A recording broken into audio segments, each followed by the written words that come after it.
Buenas tardes, mi nombre es Andrés Noé Santamaría Cartagena. Les hablaré acerca de la masacre en El Mozote y sus lugares aledaños. Los hechos sucedieron en el año de 1981, en donde se refleja la responsabilidad internacional del Estado por el cometimiento de actos perpetrados realizados por miembros de la Fuerza Armada de El Salvador contra la población civil, en donde aproximadamente murieron unas 1000 personas, en su mayoría niños y niñas. Dentro de las partes involucradas tenemos a las víctimas que perdieron la vida en la masacre y otras personas sobrevivientes. En cuanto a la parte demandante, tenemos el Centro por la Justicia y el Derecho Internacional y tenemos la Oficina de Tutela Legal del Arzobispo de San Salvador. En cuanto a la parte demandada, tenemos a lo que es el Estado salvadoreño. Bueno, como muchos sabemos, este es uno de los crímenes considerados de lesa humanidad, en donde se vulneraron muchos derechos, muchos de ellos regulados en la Convención Americana, como por ejemplo en su artículo 1, la obligación de respetar ciertos derechos; el artículo 5, el derecho a la integridad personal; el artículo 8, las garantías judiciales; y en su artículo 4 y 7, el derecho a la vida y a la libertad personal; y en su artículo 25, la protección judicial. Muchos de esos derechos que fueron violentados, pero para tener una idea más precisa y exacta, tenemos que el Estado violó los derechos y garantías judiciales a la protección judicial y a la integridad personal consagrados en los artículos 8.1, 25.1 y 5.1 de la Convención Americana sobre los Derechos Humanos. Todo ello en relación con el artículo 1.1 de ese instrumento, en perjuicio de las víctimas del caserío El Mozote y aledaños. Bueno, en cuanto a lo que es la fecha de remisión del caso a la Corte Interamericana de Derechos Humanos, tenemos que esta se dio el 8 de marzo de 2011.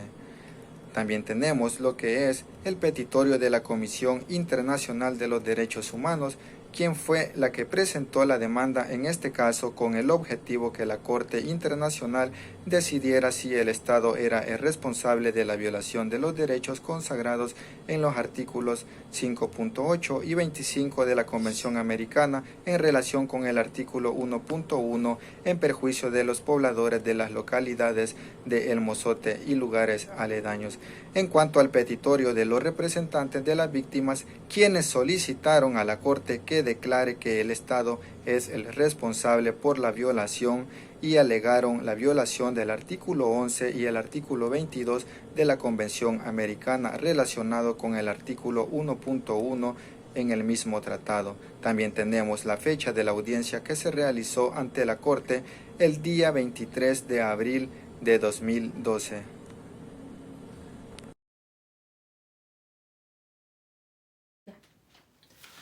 La última etapa que podemos identificar en el caso de la masacre del Mozote, seguida ante la Corte Interamericana de Derechos Humanos, es la celebración de la audiencia del día 4 de marzo del año 2021, audiencia que estaba orientada a la supervisión de la ejecución de la sentencia. En dicha audiencia se emitió una resolución por parte de la Corte. En dicha resolución se establecía que el Estado de El Salvador no había cumplido con todas las obligaciones y responsabilidades que derivaban de la sentencia del año 2012, en la que se le atribuía la responsabilidad del caso de la masacre del Mozote. Además, estableció que se mantendría abierta la supervisión de dicha sentencia o de la ejecución de la misma, con el fin de que el Estado de El Salvador cumpliera con sus obligaciones, principalmente las orientadas a determinar y establecer las responsabilidades o responsables de la masacre del Mozote.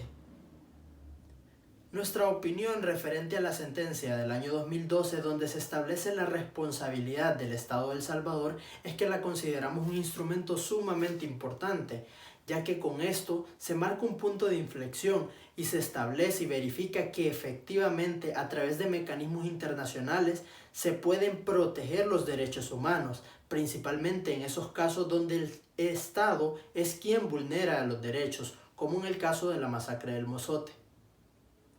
La postura que adoptó el Estado de El Salvador referente al caso de la masacre del Mozote es que aceptó parcialmente la responsabilidad, Derivado de esto, en dicho proceso se estableció por parte de la Corte Interamericana la responsabilidad para el Estado de El Salvador, condenándosele por los hechos de la masacre del Mozote.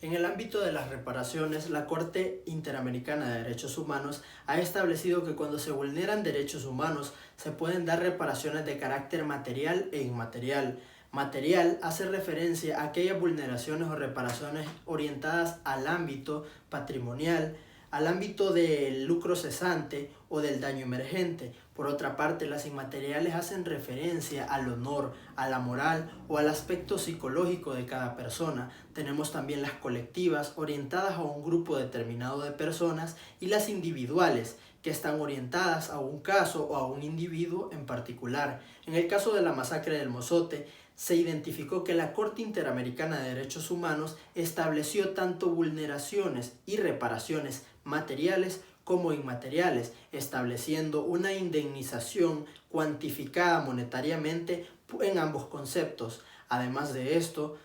podemos identificar que dicha reparación se da en un ámbito colectivo, ya que hay una comunidad afectada por los hechos de la masacre del Mozote, y además el Estado de El Salvador realizó actos tendientes a una reparación simbólica, creando monumentos orientados al honor de aquellas personas que fueron víctimas de la masacre del Mozote. Los principios que comprenden lo que son los razonamientos de la Corte en nuestra sentencia son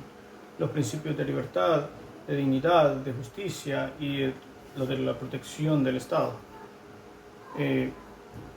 ¿Cuáles son estos principios y dónde se encuentran plasmados? Los principios, mejor llamados de dignificación de la persona, donde podemos mencionar lo que son la libertad, la justicia y el bien común, y la protección y reparación del Estado, plasmados todos en la Convención Americana sobre Derechos Humanos, donde se regulan desde el artículo número 1,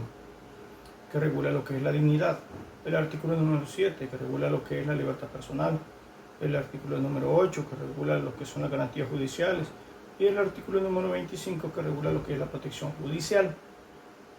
Esos principios son aplicables a lo que es nuestro derecho interno de protección de los derechos humanos. Pues bien,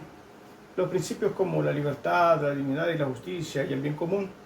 los encontramos contemplados en lo que es nuestra Carta Magna, nuestra Constitución de la República. Así que desde ahí forman parte de nuestro sistema de protección interno de derechos humanos. Además, contamos con diferentes leyes secundarias a las cuales velan o tratan de velar por el cumplimiento de los principios. También contamos con diversas recomendaciones del órgano judicial, y esto todo encaminado a brindar lo que es una justicia digna e igualitaria para todos los salvadoreños. ¿Cómo describe el sistema interno de protección de derechos humanos? Pues a lo largo de los años, nuestro sistema interno de protección de derechos humanos ha sido incapaz, negligente, cuando se le ha requerido, ya que en diferentes casos que se les ha buscado para que intervengan en diferentes casos sonados de violaciones de derechos humanos, ha sido demasiado negligente. Y para ejemplo, podemos comentar lo que es la negativa del Estado salvadoreño para permitir el acceso a unos archivos militares a los cuales con los cuales se puede lo que es obtener información sobre operativos militares para esclarecer algunos casos sonados